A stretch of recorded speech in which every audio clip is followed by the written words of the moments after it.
All right, my number 9 guy is Noah Fifita out of Arizona, who Mike Renner, formerly at PFF, now at CBS Sports, big congrats to Mike Renner, loves Noah Fifita for the NFL draft. I don't quite know if he's going to be much of a draft prospect considering how big he is. He's kind of like Bryce Young size. He's like 5'11", 195 pounds, and even that might be generous, honestly, that listed height and weight. But he's a tough player, man. He had a 73.3 passing grade this past year under pressure, which was 5th among all quarterbacks in the country. Even though he's a smaller quarterback, he routinely hung in the pocket, took some big hits, and still delivered the ball downfield. One of the most clutch quarterbacks as well. He had a 90.9 passing grade on 3rd or 4th down, which was 3rd in America. Now, the issue is, even though he's smaller, you would think that he's a good runner. He really isn't. He only had 80 rushing yards this past year on about 2 yards per attempt, so not really anything as a runner. And also only had a 2.6% big-time throw rate, which is 132nd in the country. But like I said, he's a tough kid. He makes some really fun plays, can escape pressure pretty well, and like I said, he plays under pressure really well. I really like him a lot, and him and Tetairoa McMillan, who is going to be either number 1 or number 2 on a receiver list when we do that. It's a really fun combination. And also, those guys have been playing together since middle school. They went to middle school together, then they went to high school together. Now they're at Arizona together. It's a really cool story that they have there. And now both of them, I mean, I have Fifita as a top 10 quarterback in the country. McMillan's a top 2 at least receiver in the country. Both of them are really good players as well. So really cool story. But yeah, I like Noah Fifita a lot.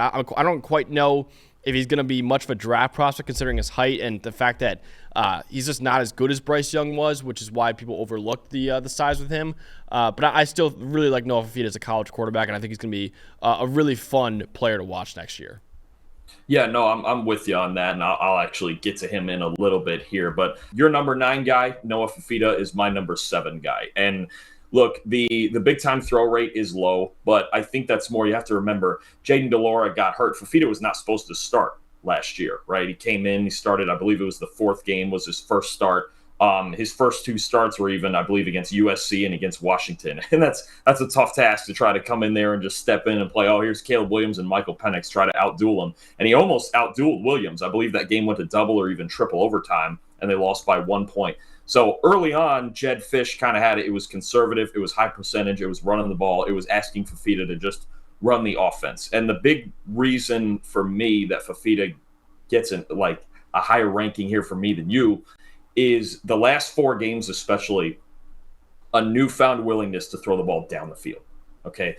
So through week 10, his passing grade on 10-plus yard throws was a 75.1, which is every bit of decent, right? Mm-hmm. His last 4 games, including that bowl game against Oklahoma, 10-plus yard throws, passing grade 93.3, which I believe was a top 5. I want to say a top 5 mark. I don't remember the exact ranking, but a 93.3 on 10-plus yard throws in his last 4 games. He figured out, look, I can throw the ball downfield. I've got receivers. Last year he had Cowing. He had McMillan. He still has McMillan this year, who is the 3rd best receiver in the country on 10-plus yard throws behind Xavier Legette and Malik Neighbors, 2 first-round picks. Mm-hmm. So I've got a downfield weapon, an elite downfield weapon at that.